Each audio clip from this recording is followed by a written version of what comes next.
Poland is sending Justina to Eurovision 2025 in Basel with Gaia. But are we going Gaga for Gaia? Let's review Eurovision.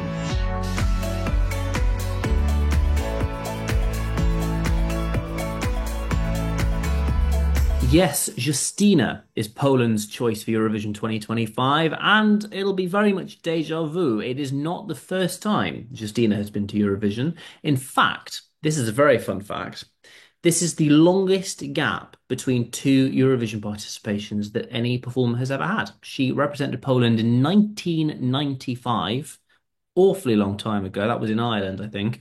And she came only 18th. She'll be hoping she does a bit better than 18th this time around with Gaia, her entry for Basel. Let's have a listen.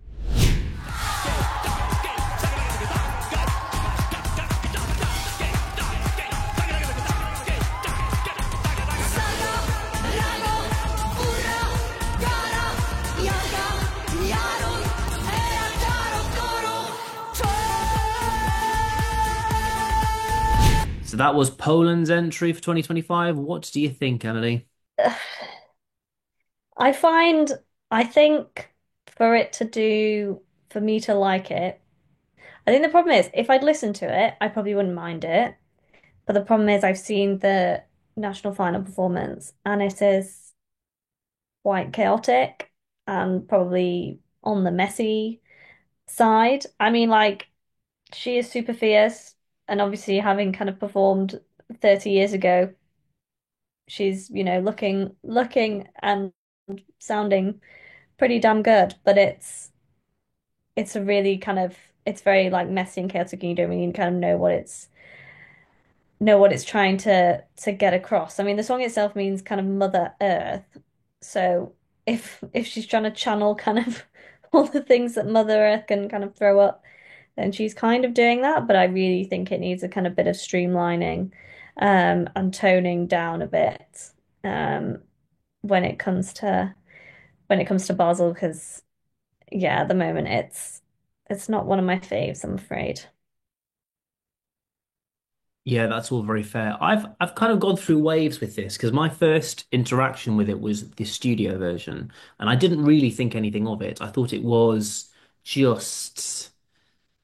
it was just okay. And I think there was Justina Neely represented Poland last year with a song called I think The Witcher Taro Haro, and initially I was like that was much better than Gaia. This has grown on me in part because I watched the performance, and you're right that the performance is messy just because there's so much going on. You have no idea what to concentrate on. But actually, what the performance does do is it showcases vocally how impressive this is. In the studio version, there is a good, I think it's nearly 40 seconds where there is no vocal. It's just instrumental. And I listened to it and I was like, is she gonna do anything? Like what is there for juries to vote for here? Because it's just music. But in the performance she does actually sing over it. So it's messy. She is by far the best part of it because vocally it is quite impressive. But then because of the messiness, what is a very impressive vocal gets completely lost because she at some point she's doing that weird spinning around thing and singing at the same time. Now that's impressive. That's very hard to do. But why is she spinning around? It makes no sense. And then there's a bit later on where she's also singing, it's the final chorus, but then her and the other dancers, the choreography, she's like writhing around on the floor like a slug in salt. So but the fact that she's singing while she's doing it is impressive. You know what I mean? Like, I wish when I'm 52, whatever her age is, I wish I could move like that on the floor. But it's the choreography is unintentionally funny and getting in the way of what is an impressive vocal performance. So the song's Yeah. okay, the vocal's pretty, well, very, very good, but the staging's a total mess. Yeah, because I also think there are ways to show that you can move and sing and do kind of impressive choreography and maintain the vocals without making it so distracting. So, I think if they can kind of iron that out, then they're in a kind of bit of a better position. But yeah. Yeah, and I would agree. And actually, there's another bit, the most impressive bit, I think, is towards the end of the instrumental bit where she's pulling herself up. So she's hanging from something in the ceiling, and then, but she's singing. But you can't tell that she's singing because there's no light on her face. I mean, she's backlit. So it's unintentionally the staging is sabotaging this because it's unintentionally funny and it's not showcasing her because it's not putting any light on it. It's just I as that said, there is the bit in the live performance when they're going rum, bum, bum, and she's there doing this, which I live for. I want that bit as my ringtone. But other than that, this performance, the staging is letting down her performance, and she's by far the best bit of this. It just needs some work. Anyhow, we know that the running order is not in its favour here. It's in the first semi-final, it's performing second, but it is between Iceland and Slovenia, and then immediately after that is Estonia. So it's got quite a lot of fun songs around it, other than Slovenia. That ain't fun. But it's got, I mean, what do you think the running order is in its favour? Do you think it stands a chance of qualifying? And what's the score out of 10? So, yeah, obviously where it's kind of placed is not great.